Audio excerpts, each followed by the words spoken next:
Good evening students. बेटे कल हम सेल्फ इंडक्शन और म्यूचुअल इंडक्शन का टॉपिक कर रहे थे। हमने म्यूचुअल इंडक्शन कैलकुलेट की थी ड्यू टू सोलेनोइड या टू सर्कुलर कॉइल्स। बेटे आज उसी को हम कंटिन्यू कर रहे हैं। एक आधा टॉपिक और करते हैं उससे रिलेटेड, थोड़ा कंपटीशन लेवल का या सीबीएसई लेवल से थोड़ा ऊपर का टॉपिक है हमारा। तो बेटे आप सभी से रिक्वेस्ट है, करो इसको, ठीक है। ये मत सोचना कि ये कंपटीशन लेवल का है, ट्राई करो बेटे। ये एक स्ट्रेट वायर है, इस स्ट्रेट वायर के अंदर आई करंट जा रहा है। कल हमने क्या किया था, mutual induction for to concentric coil पढ़ा था। टुडे हमारा टॉपिक जो क्वेश्चन है वो क्या है, mutual induction due to a straight wire. एक स्ट्रेट वायर के लिए mutual induction due to a straight wire, ये हमें कैलकुलेट करना है। तो यहाँ पर सपोज आपको कोई भी शेप दे दें, यहाँ से सॉरी बेटे ये थोड़ा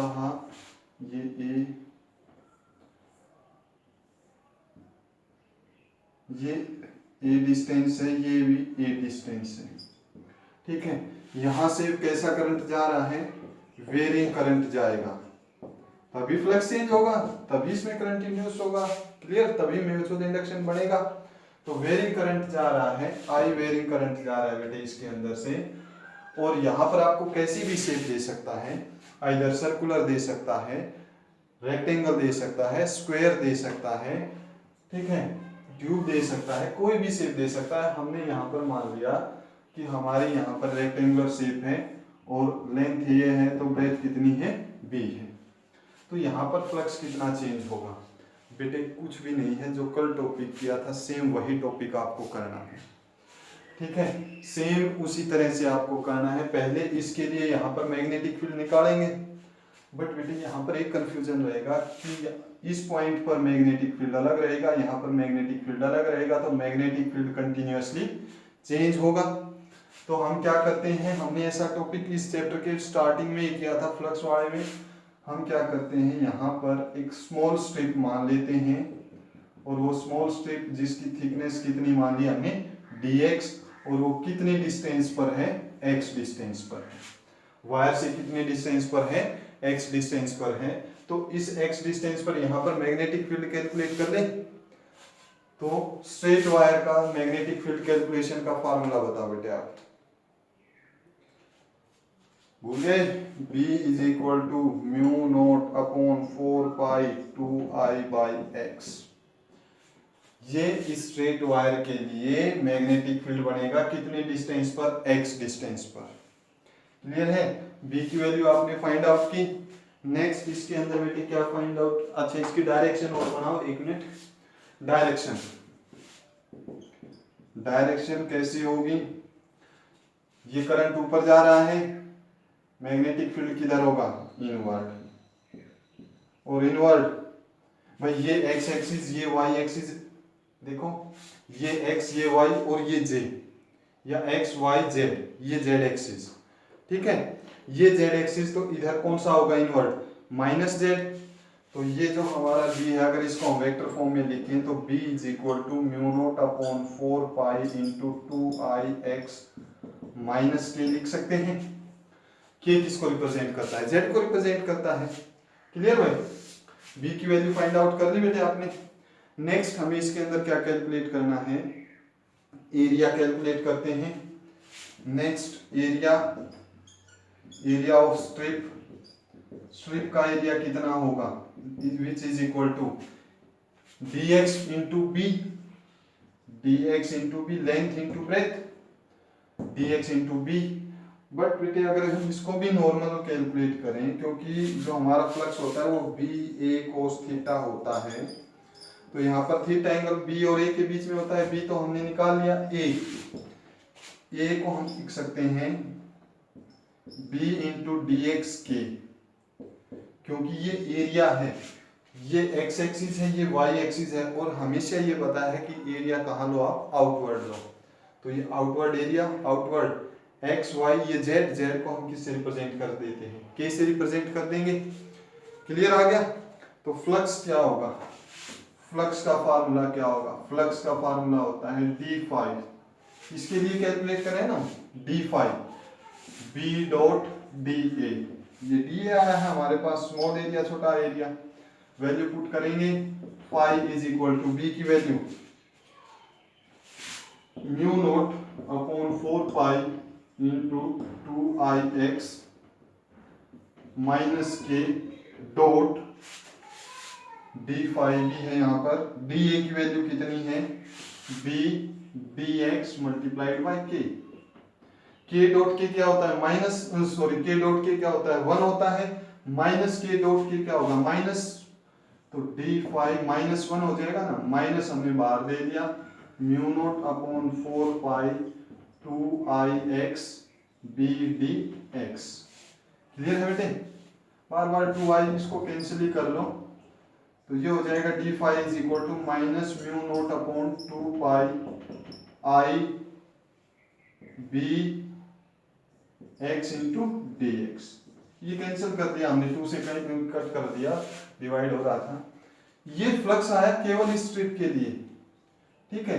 कंप्लीट के लिए फ्लक्स कैलकुलेट कर सकते हो, कंप्लीट के लिए क्या करोगे, दोनों तरफ इंटीग्रेशन, इंटीग्रेशन कर दिया, minus mu naught upon 2 pi I B into D X by X, I B into D X by, अच्छा इसका भी तो इंटीग्रेशन करना है।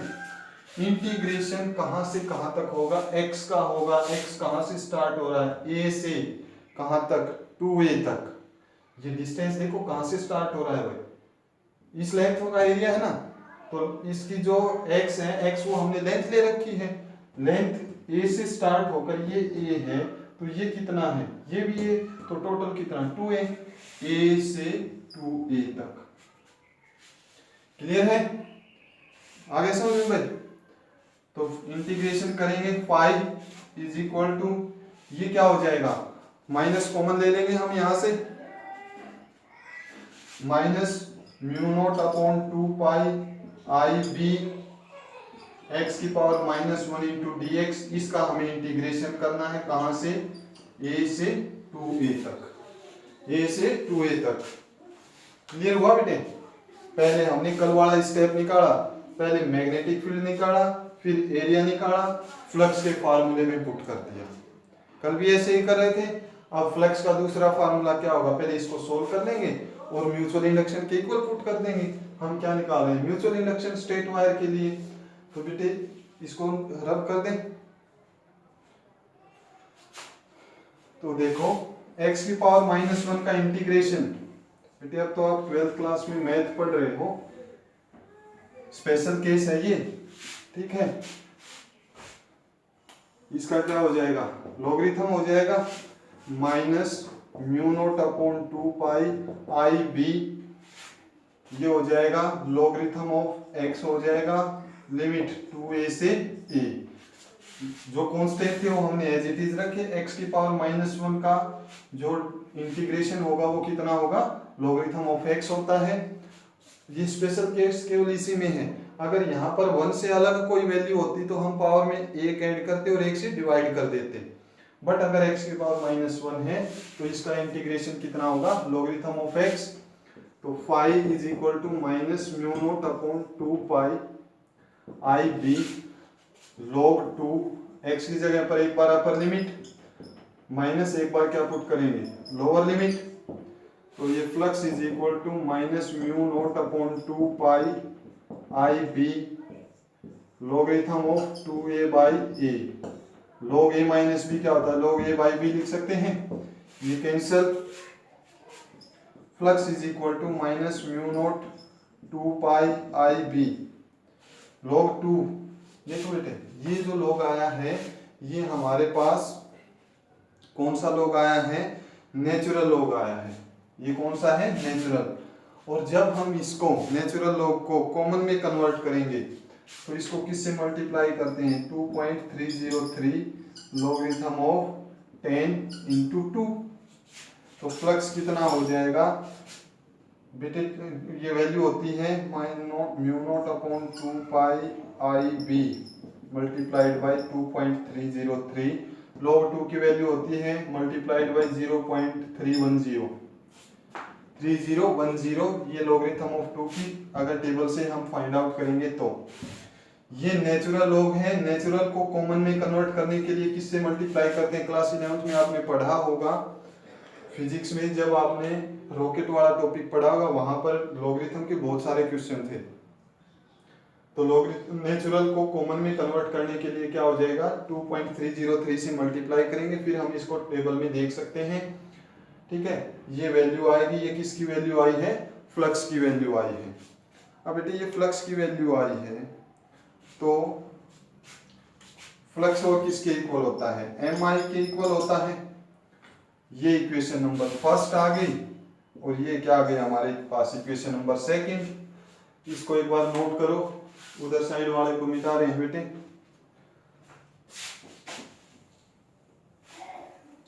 ये क्या हो जाएगा?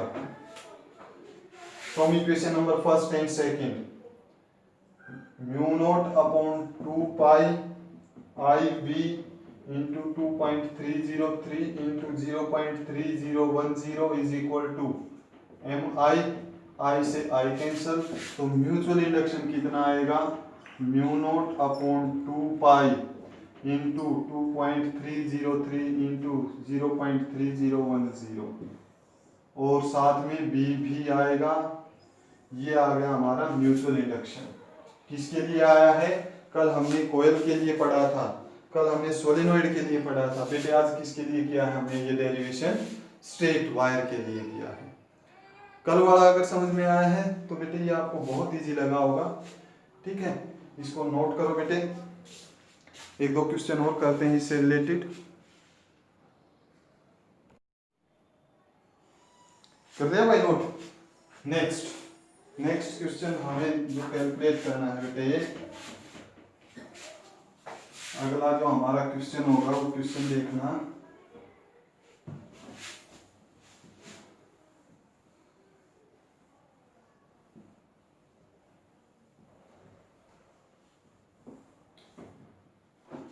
नेक्स्ट क्वेश्चन है हमारा,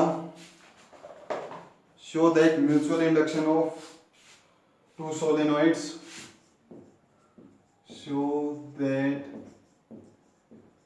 mutual induction of two solenoids, mutual induction जो दो सोलेनोइड्स हैं उनकी म्यूचुअल इंडक्शन कितनी होगी? M is less than or equal to L1 L2 under the root.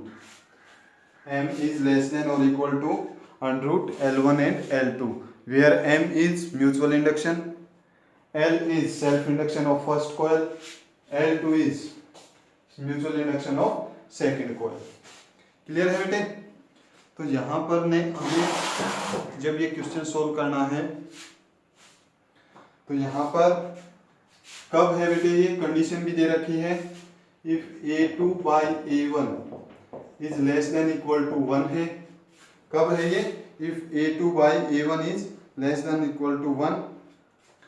इसका मीनिंग क्या है कि either A2 by A1 is equal to 1 है और A2 is less than A1। Second coil का एरिया जो है वो फर्स्ट के एरिया से कम है। ये कंडीशन दे रखी है। यहाँ पर हमें कैलकुलेशन करना है, A2 is less than A1। तो बेटे आपको L1 की वैल्यू पता है, कल हमने डिस्कस किया था। सॉल्यूशन, इसका सॉल्यूशन हमें करना है। ये क्वेश्चन CBSE बोर्ड के एक सैंपल पेपर में था आज से 4-5 साल पहले। तो सॉल्यूशन क्या होगा? L1 की वैल्यू बेटे पता है, कल हमने डिस्कस की थी। L1 कितना हो जाएगा? Self mutual induction mu not n square A into L था या नहीं था? L is equal to mu not n square A into L। ध्यान हो बेटे, अगर आपने नोट किया हो और रिवाइज किया हो तो आपको ये याद मिलेगा, mu not n square A into L होता है। तो L1 के लिए ये वैल्यू क्या हो जाएगी भाई? म्यू नॉट n1 का square A1 multiplied by L1। Length, let L is length of each solenoid, L is length of each solenoid, दोनों सोलेनोइड की लेंथ कितनी है, L है। अच्छा भाई सेकंड का क्या हो जाएगा, सेकंड का हो जाएगा म्यू नॉट N2 का स्क्वायर A2 इंटू L, क्योंकि इसकी लेंथ भी कितनी थी, L लेंथ थी। क्लियर है।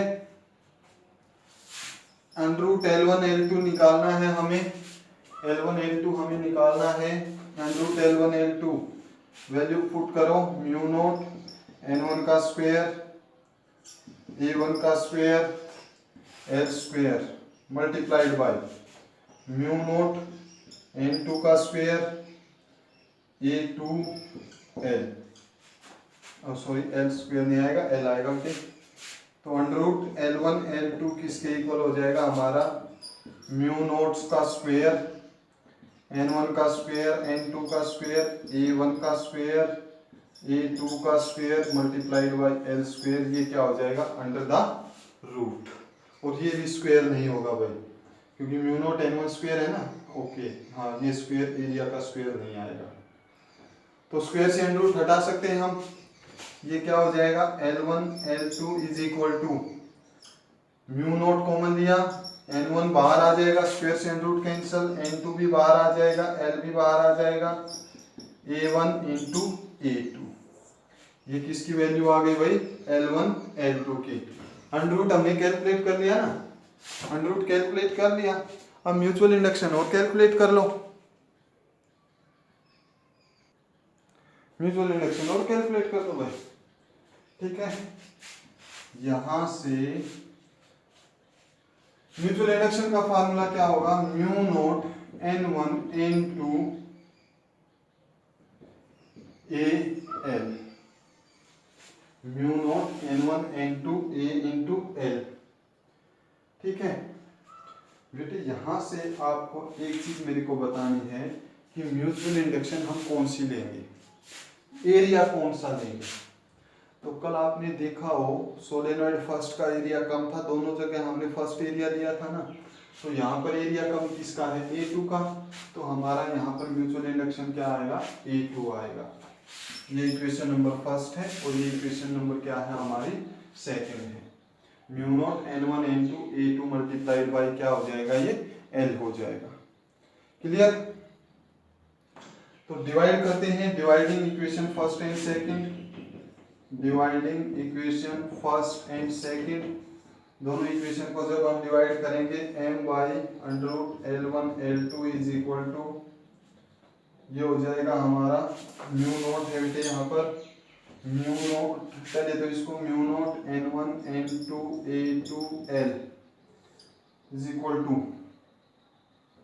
L1 L2 की वैल्यू पुट करेंगे, mu not N1 N2 L under root A1 A2। Clear, mu not से M से L से ये सारे कैंसिल हो जाएंगे, ये क्या हो जाएगा हमारा mu not L1 L2 is equal to A2 by under root A1 by A1 under root A2। Clear, आ गया समझ में बेटे। इसको एक बार नोट करो, नोट करो इसको, स्क्रीनशॉट लो जल्दी। ओके, एक मिनट, हाँ मैं इसको इधर से रिमूव कर रहा हूं। ये किसके इक्वल हो जाएगा, m under root L1 L2 is equal to A2 by A1 A2 under the root. बेटे हम इसको क्या लिख सकते हैं, ये भी अंडर द रूट था L1 L2, इसको क्या लिख सकते हैं, A2 into A2 under the root लिख सकते हैं, और A1 A2 under the root, A2 से A2 कैंसिल, तो m is equal to under root L1 L2 is equal to A2 by A1। ये क्लियर हुआ भाई, ये समझ में आया, यहां तक तो आपने कर दिया। अब इसके बाद क्या है बेटे, suppose if A2 is equal to A1, A2 A1 के इक्वल है, तो A2/A1 क्या हो जाएगा, अंडर रूट आएगा और साथ में ये और ये कैंसिल हो जाएंगे, M/L1 L2 under the root is equal to क्या आ जाएगा, 1 आ जाएगा। तो M कितना हो जाएगा, अंडर रूट L1 L2। तो ये तो हमने प्रूव कर दिया, ये प्रूव कर दिया। और क्या बताया है, if A2 is less than A1, अगर ये वैल्यू कम है, ये वैल्यू कम है, तो ये ऑटोमेटिक लेस देन 1 होगा या नहीं होगा बेटे, ये वैल्यू कम है, 8/10 करो, ऊपर वाली वैल्यू कम है, कुछ भी वैल्यू पुट कर लो, ऊपर वाली वैल्यू कम है नीचे वाले से, न्यूमिनेटर में वैल्यू कम है डिनोमिनेटर से, तो ये ऑटोमेटिक कम होगी, तो ये ऑटोमेटिक कम होगी, तो ये लेस देन 1 होगा। तो यहाँ पर M1/L1 L2 is less then 1 होगा, और M इज लेस देन क्या हो जाएगा, L1 L2। M is less then क्या हो जाएगा, L1 L2। क्लियर हुआ बेटे? ये एक सैंपल पेपर के अंदर क्वेश्चन था सीबीएसई बोर्ड एग्जाम में, तो बड़ा इंपॉर्टेंट क्वेश्चन है। थोड़ा कंसेप्ट क्या है कि आपको थोड़ा मेथड आना चाहिए। वैल्यू फाइंड आउट की, पहले L1 की फाइंड आउट की जो कल कैलकुलेट की थी, L2 की फाइंड आउट की सेकंड कॉइल के लिए, M का फार्मूला, दोनों को डिवाइड कर दिया, यहां से हमने A1/A2 निकाल दिया। अगर A1/A2 के दोनों इक्वल है, A1 और A2, तो ये M1/√L1 L2 के इक्वल आ जाएगा। और फिर अगर A2 लेस देन 1 है, तो यहाँ पर ये वैल्यू कितनी होगी, लेस देन 1 होगी। ठीक है, तो ये यहाँ से इस तरह से हम इसको सोल्व कर देंगे। क्लियर है भाई? आ गया समझ में? पक्का? Thank you. नोट करो बेटे इसको।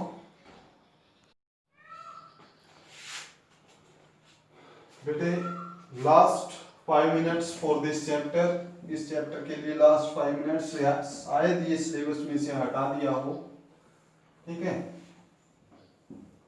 बट म्यूचुअल इंडक्शन और सेल्फ इंडक्शन से रिलेटेड क्वेश्चन है हमारा। कोफिशिएंट ऑफ म्यूचुअल इंडक्शन हमें निकालना है, या इसको हम कहते हैं coefficient of coupling, coefficient of coupling, coefficient of coupling. ठीक है, कोफिशिएंट ऑफ कपलिंग, इसको हम K से रिप्रेजेंट करेंगे। ये जो था ना M/√L1 L2, इसी को हम क्या कहते हैं, coefficient of coupling. This is known as coefficient of coupling. तो यहां पर अगर K की वैल्यू ज्यादा है, if K is larger than M is also larger, M भी ज्यादा होगा। अगर K ज्यादा है, ये वैल्यू ज्यादा है, तो ये ज्यादा होगी भाई, ऑटोमेटिक होगी। तो कोफिशिएंट ऑफ कपलिंग ये होता है, यहां पर value of K is equal to 0 और ग्रेटर देन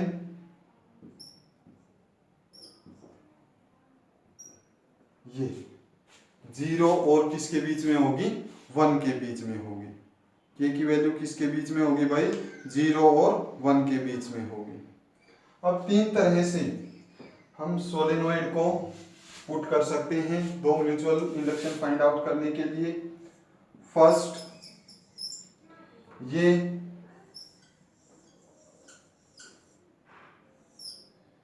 S1 सोलेनोइड, ये S2 सोलेनोइड, ये तो फर्स्ट केस हो गया। दूसरा केस म्यूचुअल इंडक्शन का क्या हो सकता है, ये फर्स्ट प्राइमरी कॉइल, या इसको S1 मान ले, ये इसको S2 मान ले। या थर्ड क्या हो सकता है, थर्ड इस तरह से भी कॉइल को हम रख सकते हैं, ये सोलेनोइड फर्स्ट और ये सोलेनोइड सेकेंड। इस टाइम पे जो K की वैल्यू है वो कितनी होगी, 1 होगी। K की वैल्यू कितनी होगी, 1 होगी। 1 क्यों होगी, क्योंकि यहाँ पर लीकेज ऑफ फ्लक्स जो है वो नेग्लिजिबल है।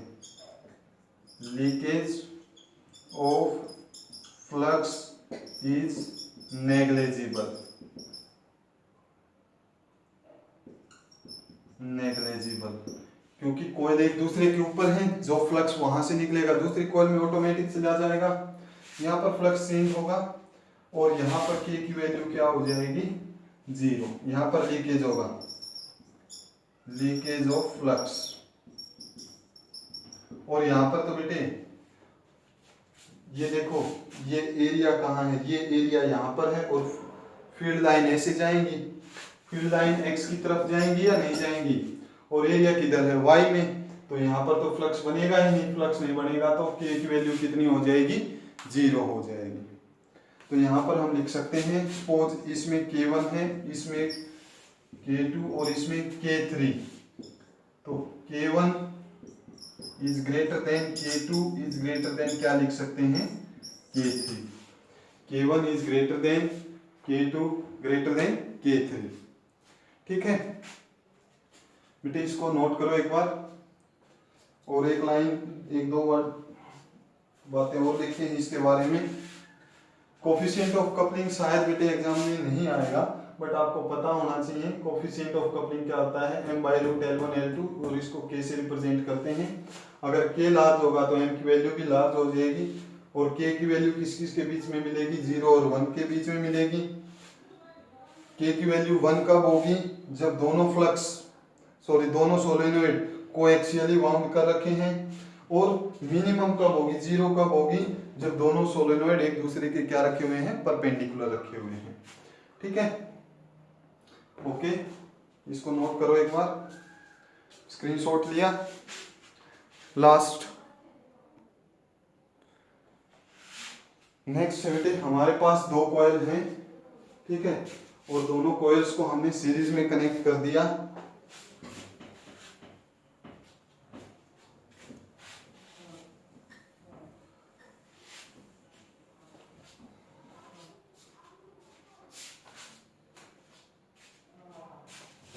If conceptual question है, two coils connected in series, ये सीरीज में कनेक्ट हैं और इनमें K की वैल्यू कितनी है 1 है, K की वैल्यू कितनी है हमारी 1 है, तो इक्विवेलेंट सेल्फ इंडक्शन किसके इक्वल होगा, इक्विवेलेंट सेल्फ इंडक्शन किसके इक्वल होगा। दो कॉइल हैं, ये फर्स्ट कॉइल, ये सेकंड कॉइल, ये सोलेनोइड फर्स्ट या ये सोलेनोइड सेकंड, हमने इनको किस में कनेक्ट किया है, सीरीज में कनेक्ट कर दिया। सीरीज में कनेक्ट करेंगे तो सेल्फ इंडक्शन कितना होगा, L is equal to L1 plus L2, L1 plus L2 plus में 2M, L1 self induction of first, L2 self induction of second, और M क्या है म्यूचुअल इंडक्शन। कब है ये, if current is flowing in same direction, दोनों coils में current कैसे जा रहा है, सेम डायरेक्शन में जा रहा है। ठीक है, और बेटे ये तो 100% सिलेबस में से हटा रखा है, अब करने लगे तो कर ही देते हैं। अच्छा भाई, और L is equal to L1 plus L2 minus 2M होगा if current is flowing in opposite direction, current is flowing in opposite direction, अगर करंट किस डायरेक्शन में जा रहा है, ऑपोजिट डायरेक्शन में जा रहा है। ठीक है, और बेटे यहाँ पर जो नेक्स्ट है, ये पहले सिलेबस में होता था, करो तो करो ना, कोई जरूरी भी नहीं है। अगर बेटे M की वैल्यू 0 है, M की वैल्यू 0 है, यहाँ पर सपोज दोनों कॉइल्स में म्यूचुअल इंडक्शन कह दे है ही नहीं, अगर म्यूचुअल इंडक्शन 0 है तो L कितना होगा L1 plus L2, self induction कितना हो जाएगा L1 प्लस L2। इसको अगर इग्नोर करना चाहते हो तो कर सकते हो बेटे। ये हमारा 6th चैप्टर था, NCERT न्यूमेरिकल्स करो बेटे। ठीक है, कोई प्रॉब्लम आए तो let me know. Thank you students, have a nice day.